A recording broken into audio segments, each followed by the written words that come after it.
The sun hasn't even risen over the Nebraska plains yet. But in a gray stucco house on the corner of 55th and Farnham Street, the lights flicker on. There are no marble mansions, no gold-plated automatic gates, and certainly no army of private chefs preparing a morning banquet. The man waking up in this house is Warren Buffett. He walks to the bathroom, shaves with a standard blade, and gets dressed for another day of work at Berkshire Hathaway headquarters. But before taking control of the global market, he must make a fundamental decision. A decision that, for most people, would be insignificant. But for the greatest investor of all time, is a sacred ritual of discipline.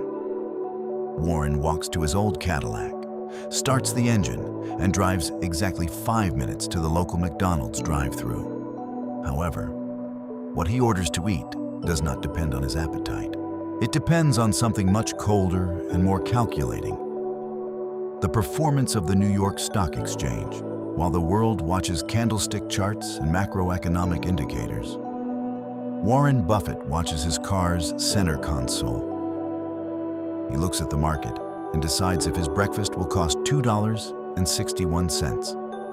$2.95, or $3.17. If the market opened down, or if he's feeling a little less prosperous that morning, he opts for the cheaper choice. 2 sausage patties for $2.61 if the market is up. He treats himself to a luxury. The bacon, egg, and cheese biscuit for $3.17. It might seem like an eccentricity of an elderly billionaire. But today, you will discover that this $3 breakfast is the greatest lesson in risk management and financial psychology you will ever receive. Before we dive into the exact math Buffett uses to decide every cent, I have an invitation for you. Stories like this prove that wealth isn't about how much you earn, but how you think. If you want to master the mindset of the world's greatest investors and discover the secrets Wall Street tries to hide, subscribe to the channel now. Here, we transform billionaire habits into practical lessons for your pocket. Hit the notification bell, because the next story might be the missing key to your financial freedom. To understand why the man who could buy the entire McDonald's chain refuses to spend more than $3.17, we need to travel back in time. We need to go back to 1930, the year Warren was born. He didn't know abundance. He knew fear. Young Warren grew up watching the U.S. financial system melt down during the Great Depression. He saw his father, Howard Buffett, struggle to maintain dignity while the family's savings were threatened by deflation and mass unemployment. That emotional scar shaped his worldview. Warren learned early on that the difference between success and absolute bankruptcy lies in preservation. He doesn't see money as a tool for consumption. He sees money as a soldier. To him, every dollar is a soldier he sends to war. If he spends that soldier on an unnecessary breakfast, that soldier is dead and can never fight for him again or generate new soldiers through compound interest. Many people laugh at this frugality, calling it cheapness. But what they don't understand is the concept of opportunity cost. In Buffett's mind, $3 spent today isn't just $3. If we apply his historical return rate of approximately 20% per year, those $3 have the potential to turn into hundreds of dollars over a few decades. By choosing the $2 option over the $3.17 one when the market is down, he is exercising the muscle of renunciation.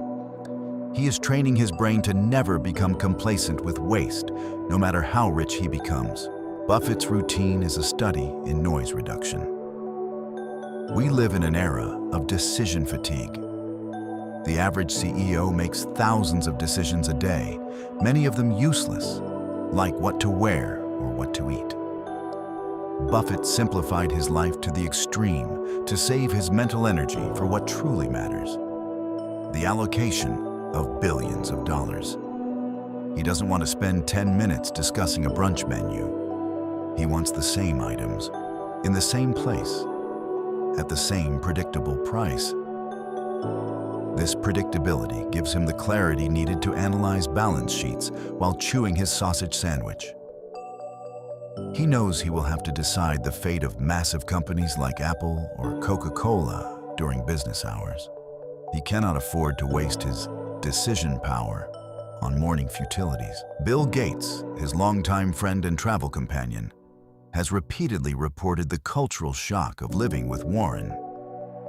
Gates says that even on international trips for meetings with heads of state, Buffett maintained his diet of burgers and cherry Coke. If there was a McDonald's nearby, Warren would be there, often paying the bill with paper coupons he clipped himself. This reveals a fascinating psychological sub-niche: resistance to lifestyle inflation. Most human beings, when they increase their income, proportionally increase their spending. They buy bigger houses, more expensive cars, and rarer wines. They become prisoners of a lifestyle that requires them to keep working harder and harder. Buffett broke this cycle in 1958. He decided what level of comfort satisfied him and stopped there. The $3 breakfast is his voluntary shackle. It is what keeps him connected to the reality of the common citizen and the true value of work. Imagine the strength of character required to enter a drive-thru. Being one of the most famous men on the planet and count exact change. He doesn't do it to be noticed. He does it when no one is watching. It is an internal discipline. He only cares about his own internal yardstick of integrity. On Wall Street, ego is the greatest destroyer of fortunes. Hedge fund managers often try to signal status through ostentation. Buffett signals power through simplicity. He understands that true luxury is not what you buy, but the freedom of not needing to buy anything to feel important. This morning, Wright also touches on a crucial technical point of investing: the margin of safety. Buffett always says you shouldn't try to cross a bridge that supports 10 tons with a 9.8-ton truck. You need a margin. By living a life that costs a microscopic fraction of what he earns, Warren created the largest margin of safety in financial history. He is never under pressure to sell his stocks at a bad time because he never needs money to sustain his lifestyle. He is the master of his time because he is the master of his spending. The financial market is a cruel master to the impatient and the arrogant. Wall Street is a graveyard of geniuses who earned meteoric fortunes only to lose them in futile displays. Buffett, on the other hand, has remained at the top for 7 decades. The $3 breakfast is his anchor. He teaches us that lasting wealth is built in the details. It is the consistency of doing the right thing, the right way, every day, for 70 years. He possesses the temperament of a monk and the vision of a great general. He understands that time is capital's greatest ally and that waste is the greatest enemy of compound interest. Many young investors make the fatal mistake of believing they need a big hit to get rich. They seek the next cryptocurrency or the next stock that will gain 10,000%. Buffett shows us that the path is the opposite. It is the microscopic management of small acts. If you cannot control what you spend on breakfast, how do you expect to control a portfolio of millions? Discipline is an indivisible virtue. You cannot be disciplined in investments and careless in your personal life. One feeds the other. When you look at your own bank account today, don't just think about the balance. Think about the flow. Think about how many soldiers you are sending to their deaths in impulsive purchases, and how many you are protecting so they can fight for you in the future. Warren Buffett's story at McDonald's isn't a funny anecdote about a rich, stingy old man. It is a manifesto on personal sovereignty.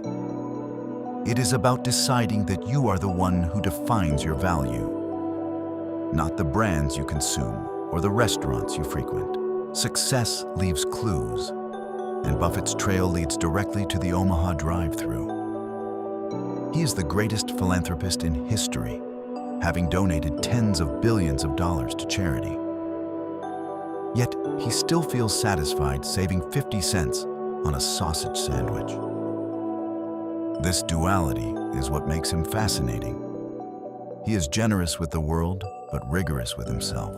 He understands that every cent saved in his personal life is one more cent that can be used to cure diseases or educate children through his foundation.